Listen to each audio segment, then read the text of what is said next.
On a late winter night in Chicago, the warm lights of golden laurel blazed through the large windows, reflecting a lavish world, seemingly reserved only for the successful. I stepped inside, my heart trembling beat by beat, as I took in the long table draped in white linen, crystal glasses glittering, and a vase of red roses at its center. People were celebrating a victory, while I, the mother of the supposed main character, felt like an extra in the picture. There were 3 chairs. My only son, Lucas, lounged in an expensive suit, his face flushed with wine and pride. Beside him sat Paige, his beautiful young wife, with a curled smile holding a sparkling glass of red. And the remaining spot was simply a space, not meant for me. No chair had been prepared for the woman who raised him with her calloused hands. I froze. The entire room seemed to fall silent except for the piano's soft jazz. Lucas looked up, a smirk tugging at his lips. "Eat outside, Mom. Sitting here, you look more like a beggar than a guest." His words cut into me like a knife, straight to the heart. A shrill laugh sprang from Paige's lips, loud and deliberate, meant for the whole room to hear. My hand trembled, but my face kept a faint, icy smile. Even to myself, it felt unfamiliar. Behind that calm shell was a shaking heart, trained to endure after decades. I glanced around, curious, eager eyes, relishing the scene of a mother being humiliated by her son. For a split second, I felt like the lead in a bitter play, the audience waiting for the climax. But I was no longer the woman pushed to the kitchen corner. I had prepared for this day long ago, waiting for them to pull the curtain themselves. I subtly signaled to the young server nearby, bent close to his ear, and whispered a few words. His eyes widened. He hesitated, then nodded firmly before slipping through the kitchen door. Not to fetch me a chair, Lucas would assume that, but to set the truth in motion, the truth he had never imagined. Lucas narrowed his eyes, his voice dripping disdain. "Will that get you a seat? There's no place for you here. This is the world of successful people. Do you understand?" Paige chimed in, sweet, to the point of insolence. "He's just being honest, Nora. Not everyone fits in here. There are places. You shouldn't step into it." I drew a long breath. My chest burned, but the smile on my lips stayed as still as a frozen lake. I set my small leather clutch on the table, letting the click land loud and clear, then lifted my head and looked into my son's eyes. If anyone has to leave this place, it certainly won't be me. The entire room stiffened. Spoons halted at the rims of glasses, laughter cut off mid-sound. A middle-aged couple nearby turned fully around, their eyes curious and startled. Lucas snorted, and Paige forced a taunting smile. But I knew that from this moment on, the initiative was no longer theirs. This story is not only about betrayal, it's about the quiet strength of mothers who spend their whole lives sacrificing for their children. Have you ever been pushed away from the dinner table where you should belong by your own family? Share your thoughts below. If this resonates with you, don't forget to like and subscribe to continue with me on this journey of exposing the truth and reclaiming self-worth. I sat still, my hand resting on the small leather clutch, but my mind reeled back through the years I had buried. How long had it been since I became a widow at 40? My husband, a gentle man who once promised we'd build a quiet home, died in a sudden car accident. Even as the house still smelled of incense from the funeral, debt notices from our little convenience store piled up, weighing on me and my son, who had just entered his teens. There were winter mornings when I had to pull Lucas out of bed, coax a thin bowl of porridge into him, and tell myself, "You can't fall. You're not allowed to." From then on, my life ran like a machine. Days as a receptionist at a small law office, answering phones, making coffee for a young attorney who often scolded me for typos, and evenings rushing to a mall to sweep corridors and wipe down desks still strewn with papers. On weekends, I washed dishes at a little Italian place. The soap cracked my hands and my back ached from standing for hours.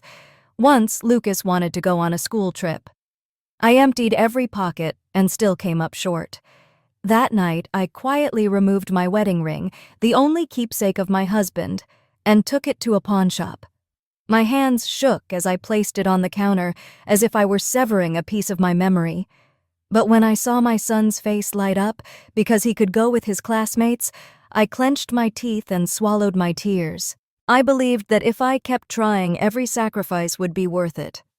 When Lucas was accepted into a prestigious university, my heart blossomed. I cried through orientation, hugging him and thinking, "You are my reason to go on." Yet little by little, a distance formed between us. He whispered to me, "Mom, please don't talk about your job to my friends. I don't want them to know." The words squeezed my chest, but I only smiled and nodded. While Lucas entered a world of elegant parties and finely tailored suits, I stayed quietly in the heat of restaurant kitchens.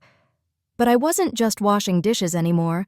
I observed how the head chef gave orders, how managers calculated costs, and how servers smiled even when exhausted.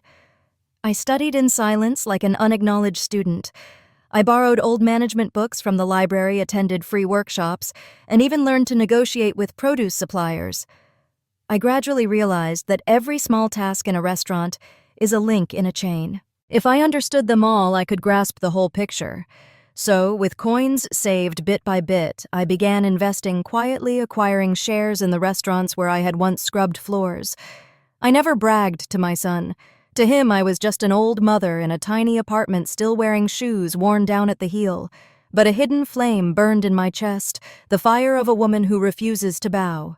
And tonight, standing before Lucas and Paige being shooed off like a beggar, I knew all those years of hidden tears had not been wasted. Because there would come a time when the truth I had kept for so long would become a blade slashing through the arrogance that had blinded my son. Golden Laurel's dining room seemed to freeze after my words. Spoons stopped against wine glasses, whispers rose, and then fell silent. Lucas leaned back, his eyes lit with scorn mingled with confusion. Paige kept smiling an affected, triumphant curl, yet her fingers tightened around her glass, the slight tremor betraying her. I sat upright, my hand resting lightly on the white envelope beside my clutch. One slight movement, yet I knew the whole room was watching. Guests at the following table leaned in, eyes gleaming, as if waiting for the climax of a tense play. The dining room door opened. A middle-aged man in a gray suit walked in, tall, graying at the temples, stern-faced but clear-eyed. I recognized him at once, Oscar Golden Laurel's longtime manager. Years ago, when I quietly learned the trade, he had seen me rise from dish pit to shift lead. Oscar approached and stopped at our table. He bowed low. "Good evening, Mrs. Nora. Is everything all right?" A wave of murmurs swept through. The famed manager, who rarely appeared on the floor, was addressing me with unmistakable respect. Lucas frowned, turning to Oscar, his voice hard. "You know my mother." Oscar lifted his gaze, calm. "For many years, Lucas. Your mother and I go way back." He offered no further explanation, but it was enough to thicken the air. I caught a few guests whispering. The manager bowed and addressed her so formally Paige's lips blanched as she squeezed Lucas's hand. Another figure appeared at the main entrance, footsteps heavier, more commanding. A man in his 60s, in a perfectly tailored black suit and a deep blue tie, walked in as if the room belonged to him, Harold Turner, chairman of the restaurant group that owned Golden Laurel. Chairs scraped, whispers flared. Few people met Harold. Seeing him personally step into a crowded dining room was rarer. But he didn't look around or acknowledge the hurried greetings. His eyes went straight to me. "Mrs. Nora, it's an honor to see you again." He smiled and bowed with deference. The room gasped. Lucas nearly shot to his feet, his face drained of color. You know my mother?" Harold tilted his head. "Without her, Lucas Golden Laurel wouldn't exist for you to sit in tonight." The air detonated like a slow bomb finally triggered. Whispers fractured into waves of noise. Paige sat petrified, eyes wide-mouthed, working soundlessly. I slowly opened the envelope on the table. The rustle of paper sounded loud in the hush. Inside were thick stacks of documents, seals, stamped signatures crisp. I slid the pile toward Lucas. "If you need proof, look." He took them with trembling hands. His eyes raced over the words. "Transfer agreements, share certificates, ownership papers, all in my name." The official seals were cold and final, slicing through the shell of arrogance he wore. "No, impossible." "Mom, do you own this restaurant?" His voice cracked. Harold set a hand on my shoulder, his voice carrying across the room. Not just this one. Mrs. Nora has invested in and held shares in numerous restaurants in our system for years. Golden Laurel is only part of it. Whispers intensified. Eyes changed color from contempt or pity to respect mixed with astonishment. I looked at Lucas, then at Paige. My voice stayed even, each word dropping like a hammer. You just cast out the person who holds the right to decide here. Tell me who now is unworthy of a seat at this table. Lucas collapsed into his chair, his face bloodless. Paige bit her lip until it bled, hands shaking. As for me, I sat straight-backed, letting the packed dining room witness that the curtain had risen. There was nowhere left for the truth to hide. Lucas's ragged breathing mingled with the room's low murmurs. The son who had stood proud before me now hung his head, fingers shaking as he flipped through the ownership papers. Paige tried to salvage ground, her voice unsteady. No, this must be staged. Everyone knows she lives in a cramped apartment. Where would she get the money? Chairman Harold Turner tilted his head, his gaze as sharp as a blade. Ms. Paige, I personally signed these contracts. If you doubt it, take it to court. But no one here knows the truth. Golden Laurel survives today thanks to Mrs. Nora. The air grew heavy. I sat still, hands folded, a storm roiling inside even as my face remained cold. Lucas looked up, eyes bloodshot, fear and helplessness warring there. I didn't know, Mom.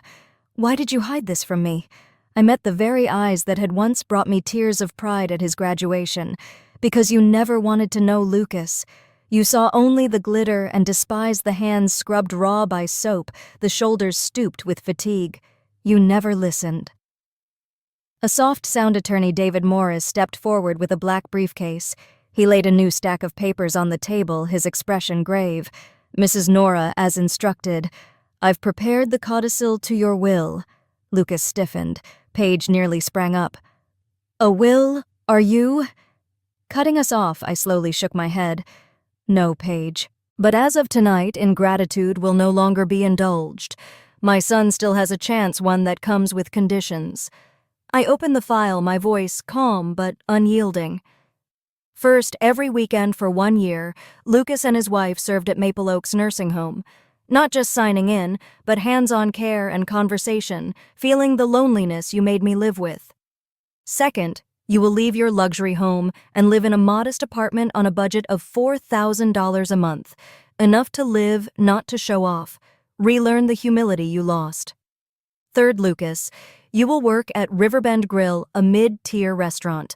Not as a manager, not in operations, but as a server. You will learn to bow your head, listen, and endure the contempt you threw at your mother. Fourth, 2 public letters of apology. 1 to your company for using your mother as a stain to hide behind. 1 to the local paper apologizing to the elderly you insulted with arrogance. Fifth, every week you will come to dinner with me. Not a token visit, but a real conversation as a family. If you pretend, I will know. And sixth, the most essential condition at the first relapse into your old ways, disrespect, humiliation, neglect, every last asset will be transferred to a charitable foundation. There will be no second chance. Each word fell like a hammer. The dining room was silent. I could hear my heartbeat steady and strong. Lucas looked at me, eyes wet, lips trembling. I'll do it. Please, Mom. I don't want to lose you, or lose everything. I held his gaze unmoved. Don't promise, Lucas. Let time answer. 1 year will prove everything. Paige forced a brittle smile, but her hand had gone white from clutching her napkin. In that instant, I saw the line drawn clear between arrogance and humility, between losing everything and being forgiven. And tonight, with my hands, I set them on the road where they must choose. A small moving truck pulled up to the sprawling suburban house on a weekend morning.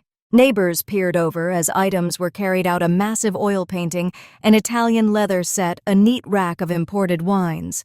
Lucas stood at the threshold, keys gleaming in his hand, his face rigid. Paige hugged a small box, eyes rimmed red lips pressed against humiliation. The house they once flaunted to friends the site of parties, staged to prove status, was now a shell of cold walls. Lucas turned the key last time the dry click sounded like a full stop to a gilded chapter. Their new place was a third-floor walk-up in a modest complex, the paint on the walls yellowed with age. The stairwell was narrow and steep, the smell of fried food wafted from a downstairs kitchen. A small window opened onto a lot full of old cars peeling paint and oil stains. The moment Paige stepped inside, she blurted, "Oh God, this is called a home." I stood behind them and answered evenly, "Yes, and for the next year, this is where you'll relearn simplicity." Lucas said nothing, set down the box, and dropped onto the frayed sofa the landlord had left behind. The son, who once looked tall in pressed suits, seemed small for the first time. The next day, I arrived early at Riverbend Grill. Outside, the sign glowed dully in thin morning light. Not a fine dining room like Golden Laurel, but a crowded, noisy, mid-tier restaurant. I wanted Lucas to start here, where everything demands sweat and patience. He wore a white shirt, black pants, and a hastily tied apron. The hair he once kept immaculate was pulled back roughly. As he stepped onto the floor, his hand visibly shook around the water tray. His first guests were an older couple. The wife ordered hot tea, no sugar. Lucas brought a cup with a tea bag, but forgot the pot of hot water. She frowned and gently reminded him. He flushed, hurried back, and clattered the tray against another table in his rush. Heads turned. He bit his lip, bowed in apology, then returned with the proper set-up hot water spoon, everything in place. From the corner, I watched my heart aching yet relieved. Aching to see him stumble, relieved that he didn't run. Paige wasn't serving tables. She worked the host stand, greeting guests and managing seating. It seemed simple, but a large party complained about the wait within minutes. She frowned for a beat, then drew a breath and smiled. "Please give us a few more minutes, we'll seat you as soon as possible." The smile was so stiff I could see pride tearing at the seams, but at least she didn't lash out like before. That night after their shift, I found them leaning against the old brick wall by the kitchen door. Their shirts were soaked with sweat. Hair clung damp to their temples. Lucas exhaled. "I didn't realize. Just carrying trays could be this exhausting." Paige's voice was thin. "It's not pleasant, but at least I can still breathe."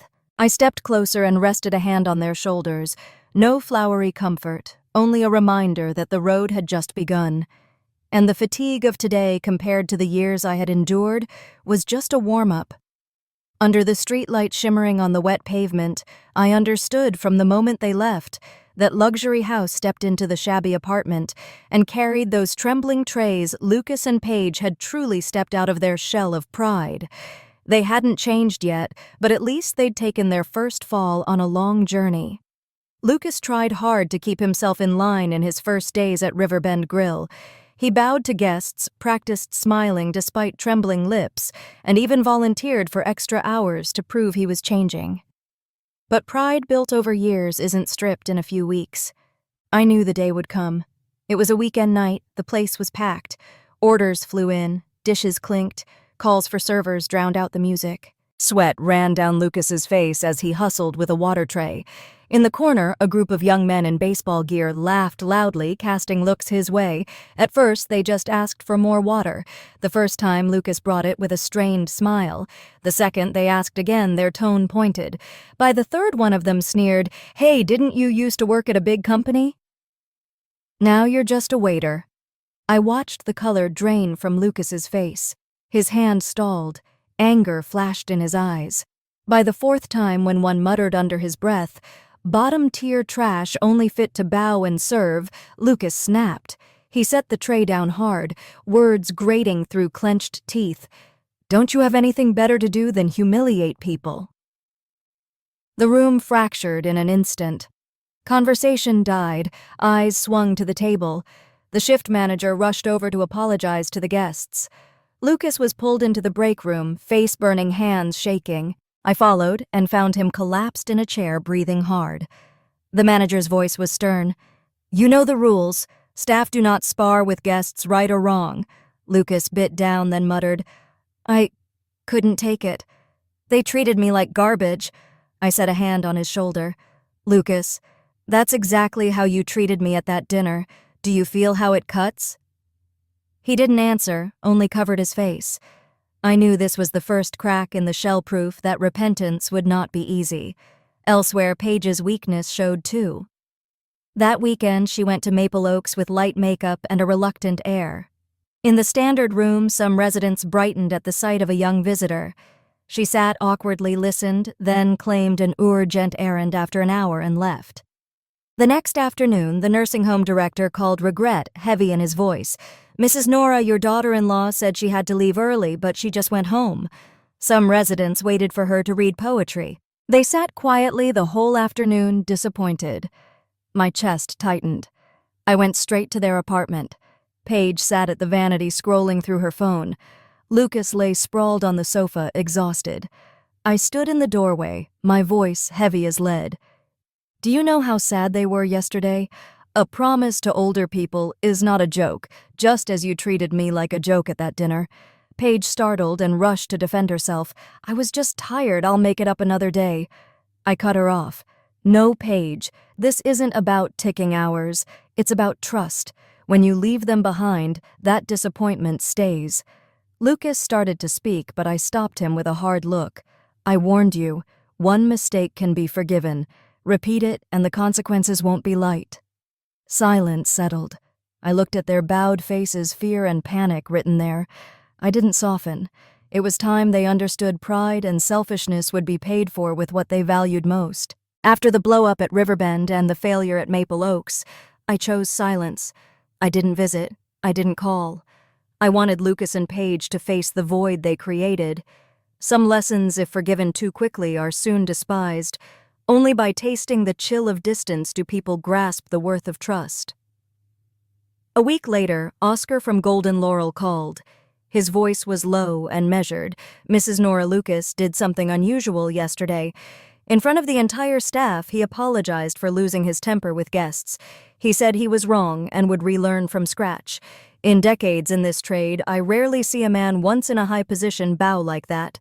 My heart stirred. I didn't rejoice, only noted that he had learned to bow. News of Paige came from a young employee at Riverbend. He messaged me. She didn't just stand at the host stand today. She bussed tables and even helped polish glasses in the kitchen when we got slammed. People stared initially, but were surprised she worked, not just pointed fingers. I read it with a feeling both unfamiliar and easing. The woman who once sneered at small tasks was now holding a rag, a signal fragile but real. That weekend, I went to Maple Oaks. In the standard room, a sight stilled me. Lucas sat across from a white-haired gentleman, a chessboard between them. Lucas kept losing, yet listened attentively to war stories, patient hands moving pieces without fidgeting. Paige sat beside a frail woman, a half-knit scarf in hand. I watched her ask how to loop the yarn, then clumsily follow along. When the elderly lady laughed at her mistake, Paige didn't bristle, she laughed with her cheeks flushing. I stayed back, just watching, wanting to imprint the scene on my heart. I had wished to see my son and daughter-in-law bend with sincerity for years. At dusk, as they stepped outside, I appeared. Lucas faltered. Paige clutched the yarn tongue-tied. I nodded, my gaze steady. You're starting in the right direction. Remember, these are only first steps. Lucas nodded hoarsely. I understand, Mom. When I lost control, I realized I was no better than the people I'd hurt. I won't repeat it. Paige met my eyes free of arrogance. For the first time, I didn't think something as simple as listening to an older woman could ease me like that. I know I've been cold. A nameless feeling rose in me, not quite forgiveness, not yet trust, but a small crack in the ice. Back in my little apartment, I sat by the window that night. The Chicago wind stabbed cold, but inside I felt a little warm. The road ahead would be long. They would stumble again. But the faint light of today gave me a reason to keep waiting. Autumn settled over Chicago with a gentle chill. Maple leaves outside my window fell into a golden carpet. One afternoon, I asked Lucas and Paige to come to my small apartment, not to scold or remind, but to face each other. It was time to know whether their change came from within or from fear of losing assets. Lucas arrived first with a thinner, tall frame and was weary from shifts at Riverbend. Paige followed carrying a simple canvas bag instead of the designer clutch she once favored. They sat at the faded wooden table where I had eaten alone for years. I laid a thick folder before them, not asset papers but notes I'd gathered from the nursing home, from Riverbend's manager, from co-workers. "We aren't here for promises. We're here for the truth. This is what I know," I said, steady and slow. I read aloud, "Lucas has often apologized to guests, even when the fault wasn't his. Paige has sat for hours listening to an older woman repeat the same story without interrupting. No more skipped shifts, no more evasion." I looked up. "These are worth noting. But the more important question, are you doing this because of the will or because of who you are?" Silence fell. Only the wind hummed through the cracks. Lucas clenched his hands, eyes down, then drew a deep breath. At first, I was just scared of losing everything, but the more I worked, the more ashamed I felt.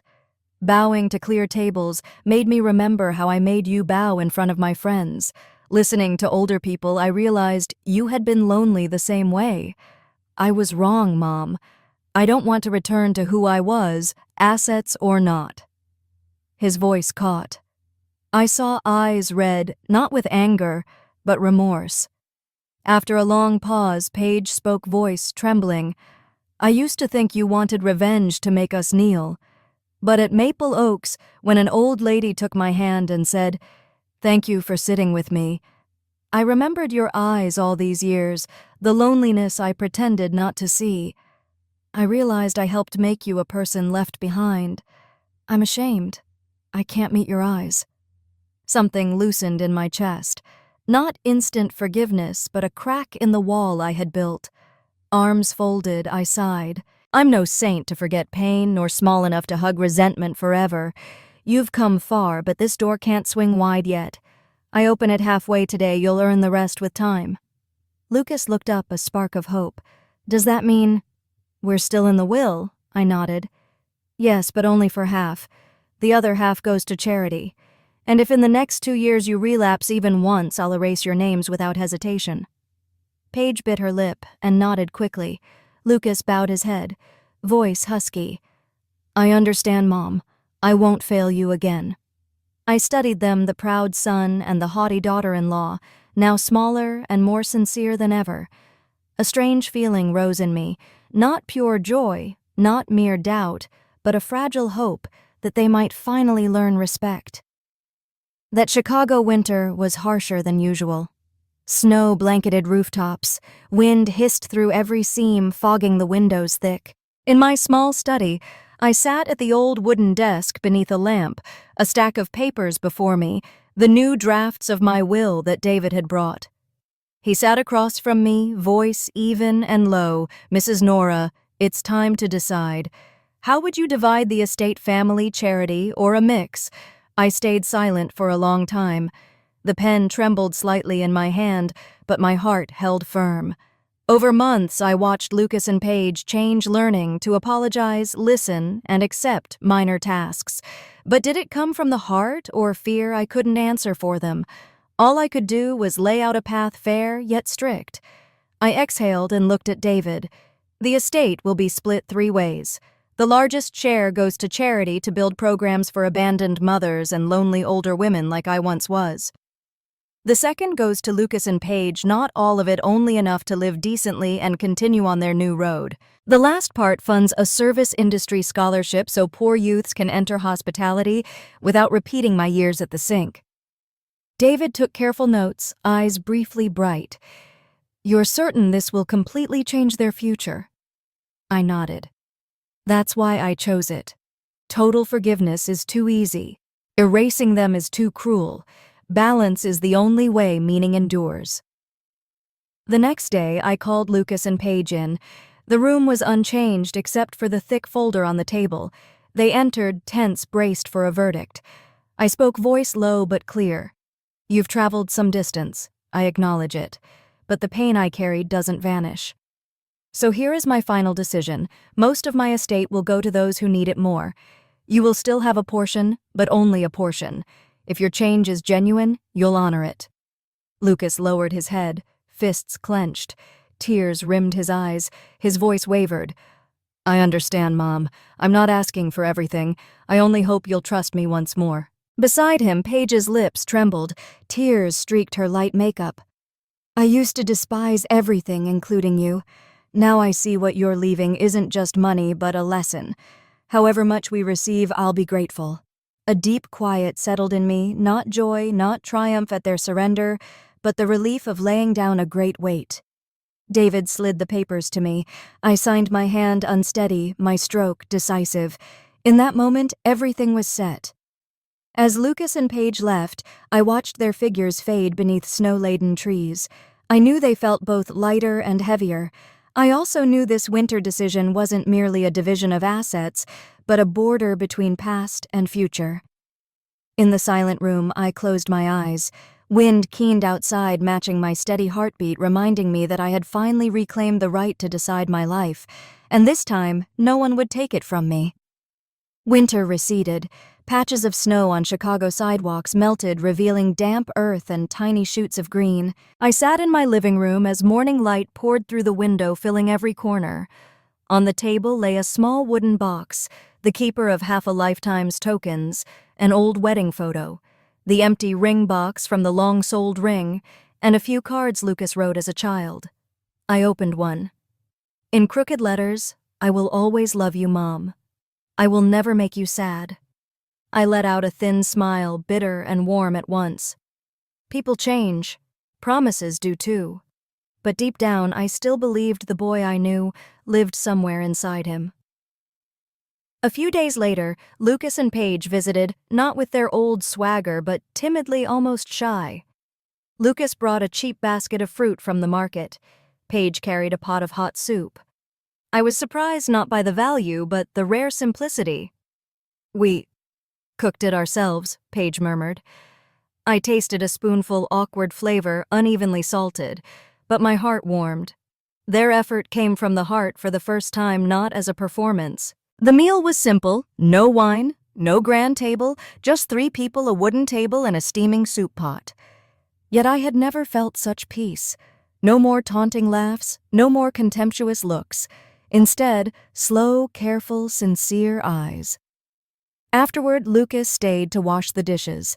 He fumbled with the towel in the tiny kitchen, just like his first day at Riverbend. I watched from behind and remembered how these hands had signed contracts and held wine glasses, but never washed a plate here. A strange ache tugged at me late, but in time. In the living room, Paige stuttered, "Mom, if you're no longer here one day, I promise I'll take care of Lucas. And, if you allow it, I'd like to take care of you too." I looked at her, no mask of makeup, only clear worry in her eyes. I nodded gently, said nothing, and laid my hand over hers. It wasn't quite forgiveness, but it was an opening. When the apartment was quiet again that night, I wrote the last lines in my journal. Not just for myself, but for every mother who might read or hear this story. I wrote, "Some wounds never fully heal, yet we can live on stronger. Betrayal by those we love hurts more than anything, but it forces us to see our true worth. We may forgive, but we must not forget. Forgiveness lightens the heart. Memory keeps us wise. If we are brave enough, one door closes and another can open." I set down the pen and closed the notebook. Outside, a spring breeze slipped through the window, carrying warmth. I knew Lucas and Paige's journey wasn't over, and neither was mine.